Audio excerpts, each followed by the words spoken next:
2000년 전에 로마 황제가 로마 지배하에 있는 모든 나라 사람들을 하여금 자기 고향으로 돌아가서 호적을 하라고 명령을 내렸습니다. 말이 호적을 하는 거지 사실은 더 많은 세금을 거두기 위한 하나의 작전이었습니다.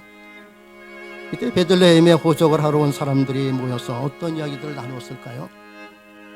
당시 베들레헴에 모인 사람들의 관심은 온통 세금 문제였습니다. 그런데 바로 이때 마리아와 요셉도 호적을 하러 베들레헴에 왔습니다. 근데 마리아가 갑자기 산통이 시작됩니다. 금방 아이를 낳을 것 같은데 해산할 방이 없습니다. 아무도 방을 내어주는 사람이 없습니다. 세상 역사에 비하면 마리아와 요셉의 문제는 너무도 초라해서 누구도 신경을 쓰지 않습니다. 이때 하나님은 세상 역사에 비하면 초라하게 그지없는 한 마구간을 마리아와 요셉을 위해서 준비하셨을 뿐입니다. 그리고 아기 예수님은 아무도 관심 갖지 않는 마구간에서 태어나 말구에 누이셨습니다. 예수님의 탄생은 인간 역사에 비하면 초라하기 그지없는 모습입니다. 인간의 역사에서는 그 당시 그 누구에게도 중요하게 보이지 않던 그런 모습이었습니다.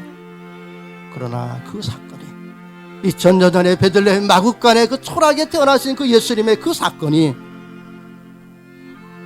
오늘 우리를 죄와 사망에서 건지셨습니다. 우리를 하나님의 자녀 되게 했습니다. 그 누구도 신경 쓰지 않았던 가장 초라한 그 모습이 이 세상을 뒤엎었습니다. 세상을 변화시켰고 죄인을 구원하셨습니다. 우리를 새 사람 되게 하셨습니다. 그 당시에 중요하지 않았던 그 사건이 우리를 살리셨습니다. 이것이 오늘날 이 세상에 주어진 복음의 메시지입니다. 사람들은 하나님이 하시는 일을 무시하고 자기들의 일에만 빠져 있었지만 하나님은 그 작은 사건이 이렇게 세상을 바꾸는 사건 되게 하셨습니다. 여러분, 이것이 하나님의 역사입니다. 중요하지 않아 보이고 그래서 사람들이 신경 쓰지 않을지라도 관심을 가져주지 않을지라도 하나님의 역사는 오늘도 나를 통해서 세상을 바꾸고 있습니다. 오늘 우리가 하는 일들에 대해 세상 사람들이 아무런 관심을 가져주지 않을지라도 하나님은 우리를 통해서 하나님의 역사를 이루어 가십니다. 우리가 초라해 보이고 연약해 보여 사람들이 눈길을 주지 않을지라도 하나님은 우리를 통해서 새 일을 행하시는 분이십니다.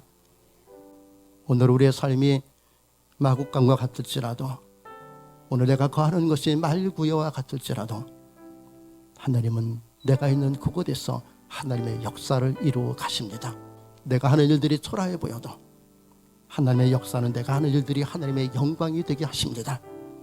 나의 시작이 초라해 보여도 하나님의 역사는 나를 번성케 하십니다. 그래서 우리는 세상의 역사에 갇혀 사는 자들이 아니라 하나님의 역사로 세상을 이기며 사는 자들임을 기억하시기 바랍니다.